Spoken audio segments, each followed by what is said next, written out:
যে লোকগুলো এতদিন খুব শখ করে বলতো ইয়া হাবিবি কাম টু দুবাই, তাদেরকে বলতে চাই, দেখেছো তোমাদের দুবাইয়ের কি করুণ পরিণতি হয়েছে। একটা জিনিস সব সময় মনে রাখবেন, মহান আল্লাহ তাআলা সবকিছুরই একটা সীমা নির্ধারণ করে রেখেছেন। দুবাইয়ের এখন যা পরিণতি হয়েছে তা দেখে মনে হচ্ছে না যে এটা সেই ব্যবসা বাণিজ্যের শহর দুবাই। একে দেখে মনে হচ্ছে এটি কোনো এক গরিব শহর যেখানে আল্লাহ সুবহানাল্লাহ তাআলার গজব নাজিল হয়েছে। আল্লাহ সুবহানাল্লাহ তাআলা তার বান্দাদের বারবার সুযোগ দেন যেন তারা তাদের ভুল সংশোধন করে রবের পথে ফিরে আসে, কিন্তু সেই সুযোগের বাঁধ যখন ভেঙে যায়, মানুষ তারপরও যখন পরিবর্তন হয় না, তখন আল্লাহ তাআলা তাদের উপর আযাব নাজিল করেন। মহান আল্লাহ তাআলা এবার যেন দুবাইবাসীকে সেই হযরত নূহ আলাইহিস সালামের আমলের প্রলয়কারী প্রাকৃতিক দুর্যোগের ছোট্ট এক নমুনা দেখিয়ে দিলেন। তোমরা দেখো, এটা আল্লাহর আযাব, তোমরা চাইলেও এই আযাব থেকে নিজেদের মুক্ত করতে পারবে না, এই আযাবকে রুখতে পারবে না। এই দুর্যোগ দুবাইবাসীর জন্য কিয়ামত থেকে কম নয়। এই দুর্যোগে নিজেদের জীবন বাঁচানোর জন্য দুবাইবাসী কত কিছুই না করেছে। যখন তুফান আসলো তখন কারো কোনো খেয়াল ছিল না, কেউ ভাবছিল না আমার দামি লাক্সারিয়াস গাড়িটা কোথায়, আমার ফ্যামিলির লোকজন কোথায়। সবাই ব্যস্ত ছিল নিজেকে বাঁচাতে।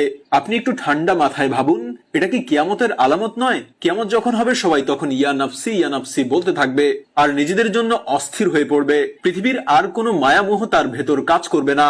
কারো মাথায় আসবে না আমার আত্মীয় স্বজন কোথায়, আমার বন্ধু বান্ধব কোথায়, আমার স্ত্রী কোথায়, স্বামী কোথায়, আমার সন্তান কোথায়। কারো কথা তখন মাথায় আসবে না। নিউজের ভিডিওগুলোর মাধ্যমে আপনি দুবাইয়ের এই করুণ পরিণতি তো নিজ চোখেই দেখলেন। ঠিক এমন পরিণতির কথাই মহান আল্লাহ তাআলা পবিত্র কোরআনের সূরা আস-সাজদা আয়াত 31-এ ইরশাদ করেছেন, যা শুনলে আপনিও শিহরিত হবেন। মহান আল্লাহ তাআলাই বলেছেন, তিনি বড় আযাবের আগে এমন ছোট ছোট আযাবের অনেক নিদর্শন দেখাবেন।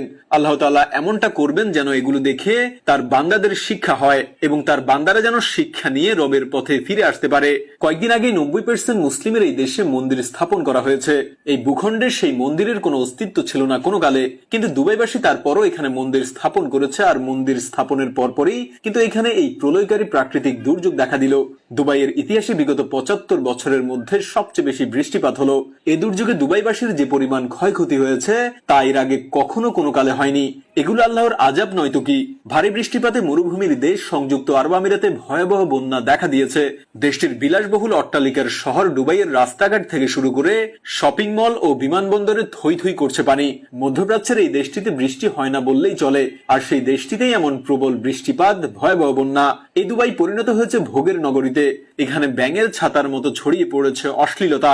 এখানে সবাই বিলাসী গাড়ি আর দামি মদে আসক্ত। পৃথিবীর এমন কোনো পাপাচার নেই যা দুবাইতে সংঘটিত হয় না। সবাই কিন্তু এই সত্য জানে, কিন্তু কেউ তা স্বীকার করতে চায় না। যুগে যুগে এমন জাতিকেই মহান আল্লাহ তাআলা ধ্বংস করে দিয়েছেন। মুখোশধারী এই মুসলিমরা মুসলিম জাতির কলঙ্ক। তারা ইসলামী লেভাস পরে আচরণ করছে অইসলামিক। তাদের কাছে এখন আর হালাল হারামের বাজ বিচার নাই, তাদের কাছে এখন সবই বৈধ। যুগে যুগে কিন্তু এমন জাতির উপরেই আল্লাহর আযাব নাজিল হয়েছে।